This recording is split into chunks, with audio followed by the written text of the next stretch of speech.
Welcome to Letters to Leaders. I'm Park Weicker, leadership coach and small business consultant. Through my work with leaders at every level, I spot the same recurring challenges, and I write letters addressing them directly and practically. In each episode, I read one of those letters aloud. Let's get to today's. Dear leader, your pitch rose as you began to describe the latest failure by your new boss. He asked you to set up a meeting with the CEO of one of your largest clients. There had been a few slips in service to them, and they had begun to reduce their purchases, but otherwise the agenda was unknown. You made the calls, set up the meeting for 9 a.m., 2 weeks out. Everyone confirmed. Then the day came, and you saw the customer pull into the parking lot. You texted your boss to let him know that the customer had arrived. Greeting her at the door, you led her to the conference room, offering coffee. But 10 minutes later, the customer noted the absence of your boss. You stumbled, fidgeted a bit, and finally looked at your phone to find a message from him saying that he would be a few minutes late. At 20 minutes after 9, the customer stood and simply stated, "I need to go." You walked her to the door, watching one of your best clients contemplate this event as she walked to her car. Just after she left, your boss pulled in. You just missed her, you said. Shoot. Make sure to tell her I'm sorry and we'll try again. I doubt there'll be a next time, you stated flatly as you turned and walked away. This is not an isolated incident. This is several times per week and that this type of thing occurs.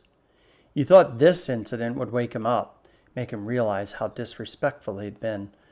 But there was no moment of remorse, no indication that there was a problem. He was unaware of this incident's potential effect on their relationship. Poor customer experiences hinder upsells, long-term contracts, and require the need to provide discounts to compensate for them. Long-term, this compounds via the company's reputation. Something must be done. I once worked for a military contractor where I was responsible for data security, among other things. However, I had one department where I continued to have security violations. Specifically, employees would use email for sensitive information.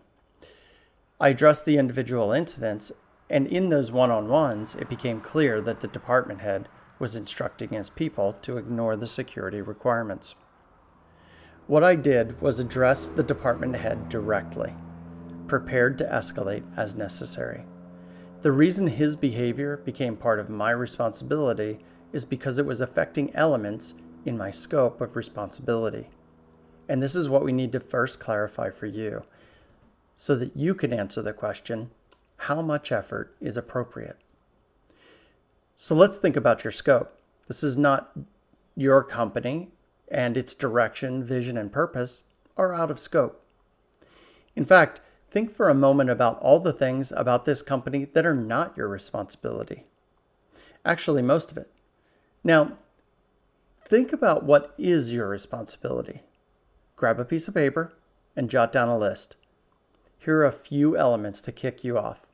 Sales, customer development, reputation of the company insofar as it affects your ability to develop customers. Take 5 minutes and finish that list. I'll be here when you get back. Your zone of responsibility defines the boundary of appropriate effort.